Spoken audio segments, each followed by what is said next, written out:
this video mga say, ani ada itakaron diri sa may Seven Falls, Lake Cebu, South Cotabato. So isa ni siya sa pinakanindot diri nga waterfalls nga ginadayon ni siya sa mga tao, mga iba-ibang lahi nga nagaadto diri. So kaning Lake Cebu is the one of the many bodies of water supplying important irrigation to the provinces of Sultan Kudarat and South Cotabato. So I mean it nga nagasuporta na siya og tubig sa mga tanom, sa mga basakan, sa mga humayan kay para sa gana ato ang ani. So kaning Seven Falls kay medyo taas-taas ni siya, medyo habog ni siya diri sa may falls number 2. Kaning giadtuan namo is falls number 2. Naa ni siya katason nga 100 feet kataas. So medyo taas-taas gyud siya no. Unya og naata diri kailangan nato mo respeto no kay bisag kanang dili na to makita nang nagabantay dire, medyo kuya puding tapita dire.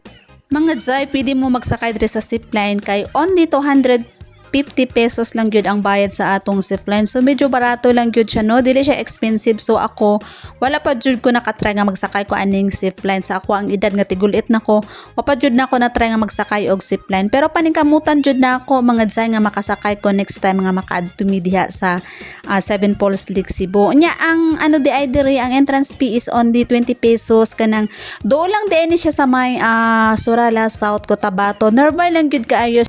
Dili jud ka mahayan mga Zay og maglaag mo diri sa amuang jud diri sa amuang nature, mother nature. As in kaayo nga it's a series of majestic falls that were uniquely cascade together by mother nature. As in indot kaayo siya, makita jud ni mga vivid sa mga hot gawa sa mga anindot na mga dahon sa gilid-gilid.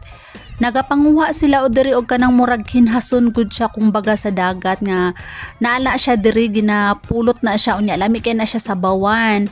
So ako na lang pud gikuha og video kanang mga rock formation diri o kay nindot kaayo anaa naman jud mi diri. So ako na lang jud siyang gikuhaan kay para akong ipakita sa inyo nga ug unsa jud kanindot ang Seven Falls.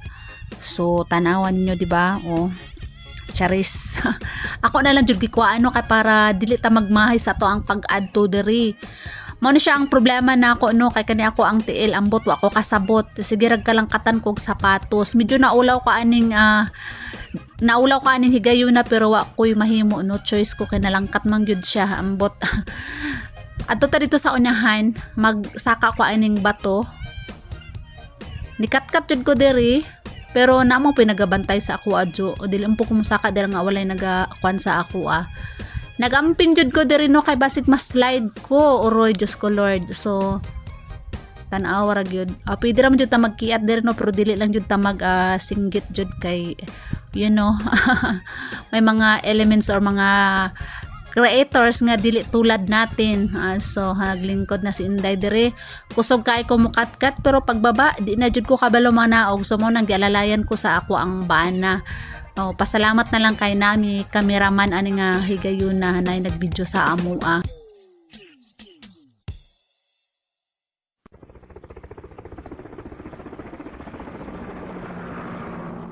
So unsa pa niyong ginahuwat?